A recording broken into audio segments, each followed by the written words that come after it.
Tout de suite, magazine.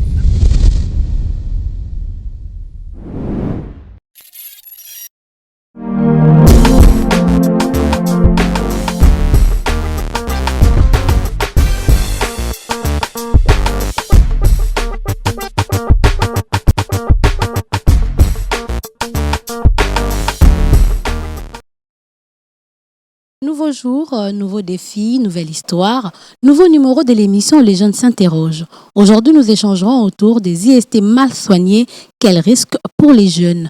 Et nous avons le docteur Louis Osobungo qui est expert en VIH et IST qui va nous éclairer sur ces sujets. Bonjour et bienvenue à tous. Les amis, qu'est-ce que vous comprenez par IST et comment on le contracte, si je peux le dire comme ça? Bonjour Madame Astrid, je m'appelle Sarah Atundou, je suis étudiante à l'IFASIC en G2. Ce que j'entends par infection sexuellement transmissible, ce sont des maladies infectieuses qui se transmettent par voie sexuelle. En dehors de la voie sexuelle, elle peut se transmettre aussi par voie sanguine. Bonjour Madame Astrid, moi c'est Christo Baquet. IST, et ce sont des infections causées par des bactéries, virus et puis par parasites. Bonjour Madame Astrid, moi c'est Paola Matiba. Les IST, ce sont des maladies infectieuses causées par des germes pathogènes lors de rapports sexuels entre deux partenaires. Voilà. Est-ce que ces infections sont visibles? Est-ce qu'il y a des signes pour savoir qu'on a les infections sexuellement transmissibles? Oui, il peut y avoir des signes visibles aussi pour savoir que nous avons contacté une infection sexuellement transmissible. Et quels sont ces signes, par exemple?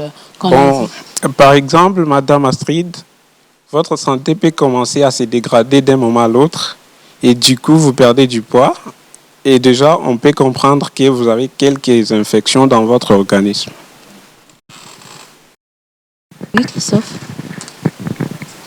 Moi, je pense que les infections ne sont pas vraiment visibles. Et dès qu'une personne a eu des infections, bon, pour moi, je ne sais pas comment la personne peut détecter ça. C'est un peu ça. Mais quand vous vous sentez mal, quand vous avez des signes qui peuvent alarmer, comme les picotements et autres, est-ce que vous allez directement à l'hôpital? Comment vous faites pour vous soigner? Allez-vous à l'hôpital ou vous prenez les médicaments vous-même? Généralement, les jeunes. Bon, dès que je constate que ma santé n'est pas bonne, d'office, je pars à l'hôpital m'examiner d'abord. Et après, je continue avec les soins. Ok. Mais est-ce que quand on constate qu'on a les IST, est-ce qu'on a le courage de partager avec un tiers, dire que j'ai contracté les IST? Non. Partager avec quelqu'un, souvent les jeunes ont des complexes de dire à quelqu'un que j'ai des infections sexuellement transmissibles. Ok. Bonjour Madame, je me Pourquoi présente. on a honte de dire à son ami ou à ses parents, après les examens, bien sûr, que j'ai contracté les IST? Déjà, c'est une maladie qui fait honte. Lorsqu'on te dit que non, tu es infecté par les infections qui est sexuellement transmissible, c'est pas une bonne chose à le dire à quelqu'un. C'est pour cela que la majorité des gens ont toujours tendance à le garder pour eux-mêmes après avoir été examinés par le médecin. Et connaissez-vous les IST? Vous nous donnez quelques IST que vous connaissez. Bonjour, je réponds au nom de Hélène Ngongue. Je dirais qu'il y a pas mal de IST, parmi lesquels je connais les IST qui sont contractés par voie utérine pour les jeunes filles, aussi pour les jeunes garçons. Il y a aussi les IST qui sont cervico-vaginales qu'on contracte aussi après les rapports sexuels. Vous, en tant qu'expert, est-ce qu'on peut avoir une liste si ce n'est pas exhaustif, bien sûr, de quelques infections sexuellement transmissibles. Oui, merci madame. Par rapport à la liste des infections sexuellement transmissibles, nous avons une liste des 8 pathologies dans ce groupe-là. Et les 4 premières pathologies sont les plus souvent constatées dans la communauté et aussi particulièrement chez les jeunes activement sexuels. Il y a la gonococcie, la blénorragie, l'infection à papillomavirus humain, l'infection à chlamydia trachomatis, l'infection à autres virus. Les 4 premières infections que je venais de citer font partie des infections qui se répètent au niveau de la jeunesse. Et quelle tranche d'âge qui sont vraiment concernées dans ces infections sexuellement transmissibles, vous en tant que médecin qui recevez très souvent les malades à l'hôpital? Oui. Déjà, dès qu'on se fixe sur l'activité sexuelle, on peut prendre déjà de 14 ans à 49 ans. Mais pour ce qui concerne les jeunes, on se limite à 28 ans. Parce que avec l'accroissement ou soit le développement, avec la numérisation, actuellement les jeunes entrent en action sexuellement de manière très précoce. C'est ce qui relève aussi du taux d'accroissement extrêmement rapide des infections sexuellement transmissibles. Et quelles sont ces infections qui sont très répétées dans ces tranches d'âge-là? C'est souvent la gonococcie et la blénorragie. Et ça se soigne comme toutes les autres infections ou ça a une particularité, les infections sexuellement transmissibles, bien sûr? Actuellement, la grande difficulté est qu'avec la numérisation, nous arrivons à voir que les jeunes, ou soit la population en général, commencent à s'automédiquer de manière répétitive. Je peux prendre l'exemple des jeunes filles pendant les menstrues. On a constaté qu'elles commencent à prendre déjà au préalable des antibiotiques, même sans signe, pour dire qu'elles se préviennent de la survenue des infections. Alors que c'est une très mauvaise chose, c'est à déconseiller parce que vous créez déjà de la résistance dans l'organisme par rapport à ce type d'antibiotiques que vous prenez régulièrement là. Parce que ce n'est pas une dose à vie qu'on peut prendre. Donc l'idéal pour soigner, c'est dès que vous constatez des signes d'infection qui peuvent être picotement, la rougeur au niveau de l'appareil génital, l'écoulement épais et qui a changé de couleur. Et chez d'autres aussi, il y a même mélange de sang dans l'écoulement. Dès que vous constatez un de ces signes-là, vous devriez vous consulter directement, au mieux d'ailleurs avec son partenaire. Ça se soigne en couple. Mais actuellement, avec la stigmatisation, on retrouve par moments des jeunes qui, après avoir découvert son infection, elle part se cacher, elle prend ses médicaments, elle guérit, mais elle retourne avec le même partenaire. Alors que tu vas retourner là où tu pouvais avoir contracté l'IST, qui n'est pas soigné de ce côté-là et qui a avancé en termes de stade. Tu peux retrouver l'IST, mais plus grave encore. Donc, quand tu te consultes, on traite en couple. Et pour le traitement, il serait mieux que les prestataires de soins qui reçoivent le malade arrivent jusqu'à faire l'antibiogramme. L'antibiogramme, c'est un type d'examen où on teste la sensibilité du microbe qu'on a trouvé dans l'écoulement ou soit dans les prélèvements du malade pour trouver exactement à quel antibiotique il va réagir. Sinon, vous pouvez traiter de manière probabiliste et échouer. Et quels sont ces médecins qui consultent qui doivent consulter au fait? Les généralistes ou il y a les spécialistes qui doivent normalement consulter pour arriver jusqu'à ce genre d'examen que vous proposez? Actuellement, avec plusieurs formations, ou soit renforcement des capacités, même les généralistes peuvent consulter ces cas d'infection sexuellement transmissible. Alors, docteur, moi j'ai une préoccupation. Alors, est-ce qu'il y a d'autres symptômes qui apparaissent lorsque vous contractez l'IST? Ok. D'emblée comme ça, et je dirais, d'ailleurs, ça dépend d'un organisme à un autre.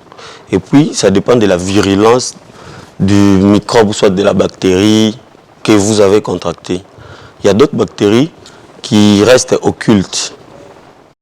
Et dès que les signes apparaissent, c'est que vous êtes à un stade avancé, comme l'infection à HPV, qui apparaît souvent au niveau du col utérin de la femme. Elle peut contracter ça et puis ça reste occulte, soit silencieuse. Elle commence à souffrir, mais ça apparaît plus tard. C'est pour ça que vous allez remarquer que la plupart des cas d'infection ou soit de cancer du col qui viennent de ces infections-là sont dits incurables, parce qu'on découvre ça en retard. Alors, est-ce qu'il y a des signes visibles qu'on peut constater directement que oui, j'ai attrapé, sans pour aller consulter un médecin? Tu constates directement qu'en voyant ça, veut dire que j'ai attrapé les infections sexuellement transmissibles. Et évidemment, nous avons d'emblée le picotement, ou soit les prurites de l'appareil génital, que ce soit chez l'homme ou chez la femme. Quand tu commences à gratter ton appareil génital, la première des questions que tu dois te poser, c'est en rapport avec les infections sexuellement transmissibles. Et puis, vous pouvez avoir des écoulements. Exemple, quand tu vas uriner, à la fin, tes urines à toi, tu n'arrives pas à bien finir tes urines. Ça tache ton caleçon. C'est déjà aussi un des signes des infections sexuellement transmissibles. Et aussi l'écoulement, plus côté féminin, l'écoulement est très épais et qui a changé de couleur. Ça peut arriver même à avoir des écoulements verdâtres qui sentent très mauvais. Au-delà de ça, il y a la rougeur. Tu peux voir que ton appareil génital a rougi. Il y a d'autres formes où ton pénis peut commencer à gonfler, l'enflement. Souvent, ça fait peur aux jeunes et ils cachent ça. Ils ne partagent même pas avec leurs parents. C'est pour cela que c'est important qu'on intègre dans nos familles déjà l'éducation sexuelle complète. C'est une des notions importantes que même le gouvernement doit chercher une ligne pour mettre ça dans l'éducation, les systèmes de l'éducation. Merci, docteur. Lorsque la maladie s'est bioaccumule, quelles sont les conséquences à l'avenir? Je dirais, pour arranger ta question, je peux dire, quand c'est mal soigné et c'est répétitif, je crois que c'est ce que tu voulais dire. Souvent, quand c'est mal soigné, répétitif, la plus grande des conséquences à craindre, c'est la stérilité. Souvent, actuellement, on a beaucoup de cas de stérilité consécutives à des infections sexuellement transmissibles non soignées ou mal soignées. Entre l'homme et la femme, qui attrape facilement les infections sexuellement transmissibles? Bon, de par la disposition des appareils génitaux des deux sexes, c'est lui qui peut contracter facilement l'infection génitale par la disposition, c'est la femme. Parce que, de 1, la femme a un urètre plus petit, exemple 4 cm environ. Ça dépend aussi de la constitution d'une personne à une autre, mais la moyenne c'est 4 cm et chez l'homme c'est 16 cm. Donc difficilement il peut ramener le microbe vers l'appareil génital, l'appareil urinaire, jusque là où 16 cm c'est plus long. Et en plus, les conditions hygiéniques exposent plus la femme. La femme urine avec quelle position? Et dès que vous êtes en dehors de vos installations hygiéniques, vous êtes déjà exposé. Mais l'homme peut être très peu exposé par rapport aux dispositions hygiéniques. Alors, monsieur, je vais dire, quelle est l'IST la plus répandue chez les jeunes? La plus répandue, comme je le disais tantôt, c'est la gonococcie. La plupart des jeunes, je peux dire entre guillemets, circulent avec la gonococcie, soit en cachette, soit ils connaissent, ils commencent avec tel traitement, ça ne tient pas, ils continuent. Et ça, quand ça traîne, ça vous ramène vers une stérilité. Et au futur, vous allez accuser votre oncle ou quoi. Alors qu'on est en train de parler de la transmission par la voie sexuelle, est-ce que les contacts cutanés peuvent aussi donner droit à quelques infections? Les contacts cutanés, si je dois être précis, déjà l'appareil génital aussi est recouvert par la peau. Donc à ce niveau-là aussi, on a les contacts cutanés. Si je dois comprendre ton orientation, c'est les contacts cutanés à travers le reste de la partie du corps. Pour ces contacts-là, on a l'infection cutanée, on peut dire, de manière générale. Épidermite, il y a beaucoup des infections de la peau. Oui, monsieur le docteur, y a-t-il pas des moyens ou des précautions à prendre pour reconnaître des infections? Oui, déjà par rapport à la prise en charge, selon la définition de l'OMS, ça commence déjà par la prévention et puis vous allez jusqu'au traitement et puis à la récupération ou la réadaptation. La prévention, les moyens les plus efficaces pour la prévention, c'est la sensibilisation. Donc à travers des émissions pareilles, ou soit des campagnes de sensibilisation des masses, on peut déjà se protéger ou soit transmettre des connaissances pour que les jeunes ou soit de la population en général se protègent de cela. Et par l'occasion, je présenterai une application que notre organisation, nous avons mise en place pour les jeunes. À travers vos téléphones, vous pouvez entrer en contact avec un des experts dont je fais partie à travers une adresse qui c'est Afiabora. C'est une adresse pour la téléconsultation à distance. Tu peux taper, on te renvoie à un expert de là où tu seras. Merci docteur. Vous nous avez parlé de la gonococcie comme l'infection la plus répandue. La gonococcie, excusez-moi, elle est beaucoup plus très scientifique. Essayez un peu de le décortiquer pour plus de compréhension. Voilà, merci. Ok. La gonococcie, c'est l'infection sexuellement transmissible causée par les microbes qu'on appelle gonocoques. C'est un type de microbe qui a une coque aussi, d'où il tire son nom là. Et ce type de microbe-là, il est résistant. Il est plus résistant par rapport même au tractus ou soit à la chaleur et autres. C'est pour cela il brise les barrières que l'organisme met en place pour se défendre. Il arrive à pénétrer et à causer ces infections-là. Et puis, les signes par rapport à la gonococcie sont plus rapidement exposés. Vous verrez que vous pouvez, par exemple, avoir des rapports sexuels avec quelqu'un qui est contracté et qui a ça aujourd'hui. Et dès demain matin, vous verrez des signes sur votre appareil génital. Soit la rougeur, soit vous avez très mal à l'appareil génital. Mais le premier geste à faire, prendre beaucoup d'eau et puis aller à l'hôpital qu'on vous consulte normalement. J'aimerais savoir, vous avez cité plusieurs IST.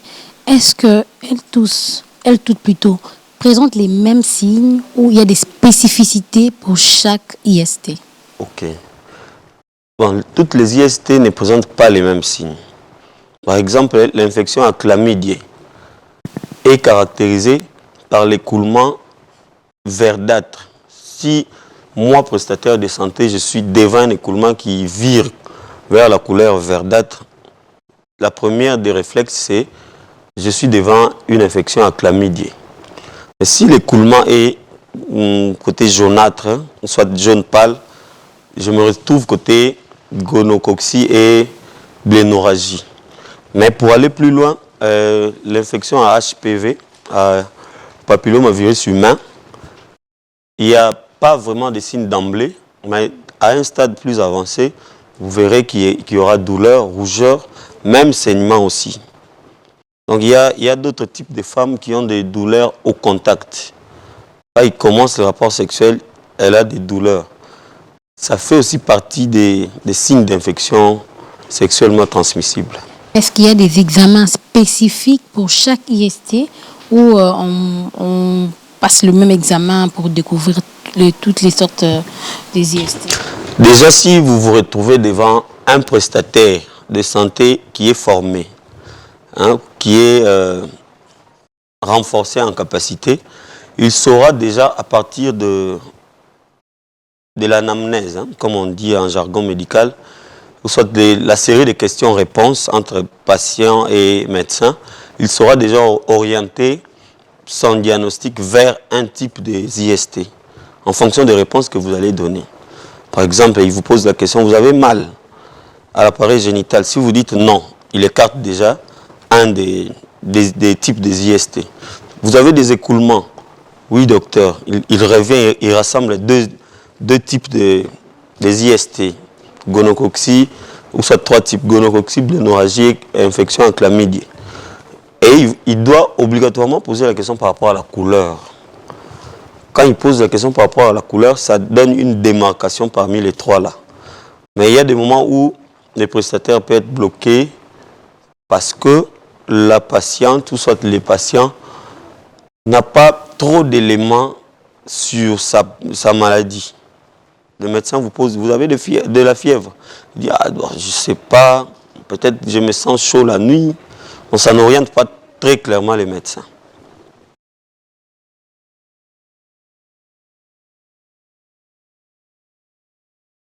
La voie sexuelle. Non seulement ça, il y a aussi la voie sanguine et périnatale. J'aimerais comprendre comment ça se transmet par la voie sanguine et aussi périnatale. Déjà, par rapport à la définition de l'OMS, on ne cite pas clairement comme ça le sang, puisque c'est très, très, très rare, soit à des très petites proportions. On cite dans la définition, selon l'OMS, que c'est les infections contractées par la voie vaginale ou par le rapport sexuel. On sait que par la voie vaginale, ou soit par le rapport sexuel, il peut y avoir passage du sang.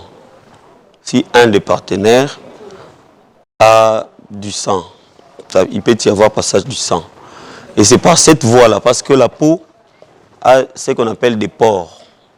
Ce sont comme des petits pertuis au niveau de la peau qui sont comme des tamis. Ce n'est pas visible à ce niveau, mais au niveau de la voie vaginale, c'est visible quand vous faites un examen plus spécifique. C'est visible et c'est à travers ces pores-là ou ces petits pertuis-là qu'il y a passage des microbes et puis ça va entrer dans la circulation générale.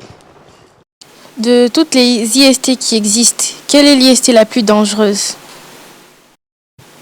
Bon, par rapport à la fatalité, je dirais toutes les IST restent très dangereuses. Mais à un certain seuil, l'infection à papillomavirus humain reste la plus dangereuse vu que ça expose souvent la femme à virer vers le cancer du col. Et on connaît la fatalité du cancer du col dans ce monde vu qu'il n'y a pas un bon pronostic dans 70% des cas. Alors, docteur, parce que nous parlons des infections sexuellement transmissibles, est-ce qu'il y a des infections, parce qu'il y a des maladies qu'on a citées ici, se transmettent juste sexuellement. Est-ce que ces mêmes maladies-là peuvent être contractées sans pour autant passer le rapport sexuel? Je venais de faire une nuance quand j'ai répondu à notre camarade là-bas que ce n'est pas obligatoirement les rapports sexuels, mais j'ai précisé par la voie sexuelle. Parce qu'actuellement, on connaît que vous pouvez utiliser votre appareil génital pour d'autres fins. Actuellement, avec la mondialisation, je peux dire. Le moyen de prévention le plus efficace? Les plus efficaces. Bon, tenant compte qu'on est dans un monde où la population la plus activement sexuelle, c'est les jeunes. À mon avis, et puis de manière pratique, le moyen le plus efficace, ça va rester soit un moyen de contraception, et parmi les moyens de contraception, on peut directement prendre le préservatif qui protège à 99,9%. Monsieur, je veux dire, qu'est-ce qui fait assez que les jeunes soient fortement considérés comme les êtres à haut risque pour la contraction des IST? Comme je venais de répondre à l'ami ici, vu que la jeunesse d'aujourd'hui monte avec une autre vitesse de croisière en ce qui concerne la découverte ou soit l'activité sexuelle, comparativement à l'ancienne jeunesse, c'est ce qui les expose le plus souvent à contracter ou soit à être sujet des infections sexuellement transmissibles. Et je vais ajouter, y a-t-il un traitement approprié pour toutes les infections ou il y a de ces infections-là, une fois que vous les avez, ils sont inéluctables pour les traitements et vous conduisent à une mort certaine? Comme je disais tantôt, il y a quatre ou trois types d'infections qui ne sont pas guérissables. L'infection à papillomavirus humain qui conduit vers le cancer du col. Dès que vous les avez, vous ne guérissez pas. Mais les autres types d'infections comme la blénorragie, gonococcie, infection en chlamydia et autres infections là sont guérissables avec les schémas thérapeutiques que je venais d'exposer tantôt. Docteur, une question c'est à quel moment les jeunes qui font des rapports sexuels avec des préservatifs peuvent... donc, l'un d'eux peuvent avoir des infections. Je disais que le préservatif protégeait à 99,9%. Donc la faible proportion, là, 0,1%, se retrouve dans les cas où soit le préservatif a été mal enfilé ou mal porté, soit le préservatif a été troué pendant le rapport sexuel, ou soit qu'il y avait écoulement des sécrétions vaginales ou soit des sécrétions de l'appareil génital de l'homme en dehors du préservatif. Quand nous tendons vers la fin déjà de notre émission, un conseil aux jeunes qui nous suivent à ce net moment, face à la caméra. Ok. En guise de conclusion, en somme, avec tout ce que nous venons de dire ici, la jeunesse d'aujourd'hui étant très exposée à contracter des IST, il est demandé d'être sensible et flexible à toutes les mesures préventives dont nous avons exposé ici. Bien prendre son hygiène corporelle et intime, éviter de s'exposer avec des rapports sexuels non protégés. Donc, choisissez une des méthodes de contraception si vous êtes sexuellement actif. Et je dirais, il y a le concept que nous, dans l'association pour le bien-être familial ABFND, nous disons faire la sexualité responsable. Merci. Nous avons compris, faire la sexualité responsable vous protège contre tout danger. À vous, je vous dis merci et à très bientôt. Au revoir. Au revoir, merci.